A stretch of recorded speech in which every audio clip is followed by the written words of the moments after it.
Hello again. My name is Rachell Tabor, and I will be answering another question posed by Nathan. So here is question 2. The need for diverse authors and perspectives became an important topic of importance in the theater community during the pandemic. When investigated, institutions like Broadway revealed a significant lack of diverse voices on stage, but also in creative teams, boards, and among their actors. It has become imperative that we as theater teachers work to create environments indicative of the world we inhabit and the students we teach. Therefore, how will you work to incorporate diverse voices and perspectives into your theater curriculum? Please provide examples of work or techniques you might employ. Thank you for that question, Nathan. I was most excited about this one when I was reading through your questions, so thank you. I feel that representation in our curriculum is essential for all students, but especially our students from historically marginalized groups.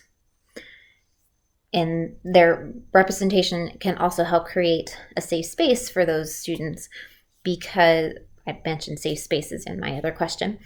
So it can help create that safe space for those students because they will feel more connected to the group as a community if they can see or recognize something in the stories we use, or the materials, or the curriculum, or the plays, whatever it is. If they can see people, characters that look like them or act like them, or see something that reflects in their family's culture or their heritage, things like that. So they will connect to the material on a much deeper level if it reminds them of something that they're familiar with. It's been my goal since the pandemic started to incorporate a lot more diverse authors and voices and artists into the stories I use with my curriculum with my elementary school students. Just during distance learning last year's school year, I scoured YouTube to find videos of read-alouds and different things like that of these more diverse authors. My favorite one that I found was an amazing story called All Because You Matter, All Because You Matter by author Tammy Charles. And it's a beautifully illustrated story that explores the culture, heritage, and the Black voice. There are other marginalized groups highlighted throughout the story, but it's predominantly highlighting and showcasing the beautiful heritage of Black people.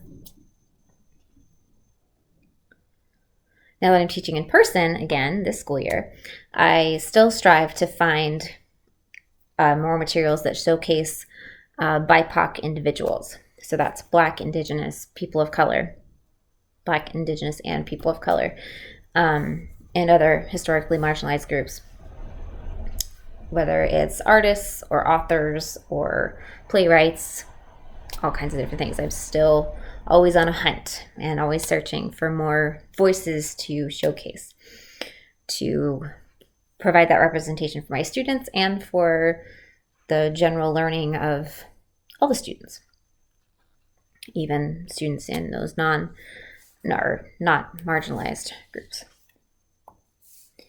One of my biggest goals that I'm still working through, but one of my biggest goals is to have the students work on activities that help them write their own plays.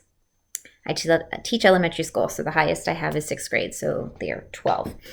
But I would love to adapt activities to help them write their own plays or write their own scripts. And then have the topic be presenting their own culture or their own family heritage or anything like that. So this would be a chance to showcase and spotlight and shine their unique voice, each student's unique voice. And next level from that, I would love to host some sort of evening, and I call it the Evening of Us. And it's a chance for students to showcase their cultural story, their personal story, their family story, maybe through visual art or poetry or through those small scripts and short plays.